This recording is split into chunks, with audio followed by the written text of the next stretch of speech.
New Bangla channel থেকে সকল ভাই ও বন্ধুদের জন্য জানাই অনেক অনেক শুভেচ্ছা ও ভালোবাসা। নতুন একটি পান বরজের ভিডিও নিয়ে আপনাদের সামনে উপস্থিত হলাম। আজকে আপনাদেরকে যেহেতু বর্তমানে শীতকালে চাল কিভাবে থাকে বা কী রকম হয় তার একটি পরীক্ষামূলক ভিডিও আপনাদের দেখানো হচ্ছে। শীতকালে সাধারণত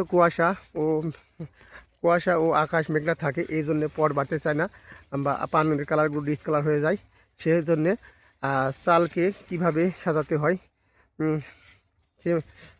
সেই জন্যে নতুন একটি ভিডিও আপনাদের সামনে নিয়ে এলাম।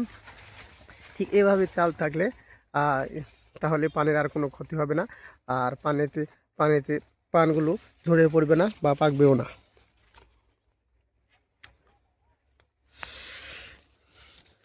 আমার এই চ্যানেলে মূলত পান বরাজের ভিডিও করা হয়। যারা পান চাষি ভাই ও বন্ধুরা যারা এই ভিডিও দেখতেছেন সবাইকে অনুরোধ করব আমার চ্যানেলটি সাবস্ক্রাইব করে দিবেন এবং শেয়ার করে দিবেন, যেন নতুন নতুন আরও ভিডিও নিয়ে আপনাদের সামনে উপস্থিত হতে পারি। এখানে পান চাষের সকল প্রকার ভিডিও দেওয়া হবে, পান লাগান থেকে শুরু করে পান চর্চা, পান ভাঙ্গা, পান গোচা বা পান বিষয়ক যাবতীয় ভিডিও আপনারা এখান থেকে পাবেন। যার যেটা দরকার সার্চ দিয়ে দেখবেন তো আপনাদেরকে আজকে খড় দিয়ে বা কাইসা দিয়ে চাল ছাওয়ার একটি পরীক্ষামূলক ভিডিও দেখানো হলো। এরকম চাল যদি থাকে তাহলে সেখানে পানের কোনো ক্ষতি হওয়ার সম্ভাবনা কম থাকে। আর আপনারা দেখতেছেন পানগুলোর কালার অনেক সুন্দর, যেহেতু সুন্দরকে ছাওয়া আছে সেহেতু পানগুলো নষ্ট হয় নাই। পানগুলোর কালারগুলো অনেক সুন্দর, সবুজ, ন্যাচারাল।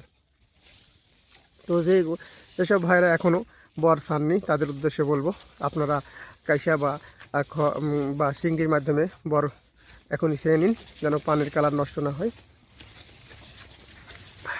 পানের কালার ঠিক রাখার জন্য এই পদ্ধতিটি অতি জরুরি। তো যেখান থেকে আমার এই ভিডিও দেখতেছেন সবাইকে অনেক অনেক শুভেচ্ছা ও ভালোবাসা জানিয়ে আজ এখানে শেষ করতেছি। নতুন একটি ভিডিওর মাধ্যমে আপনাদের সামনে সেই আশা এখানে শেষ করতেছি। খোদা হাফেজ।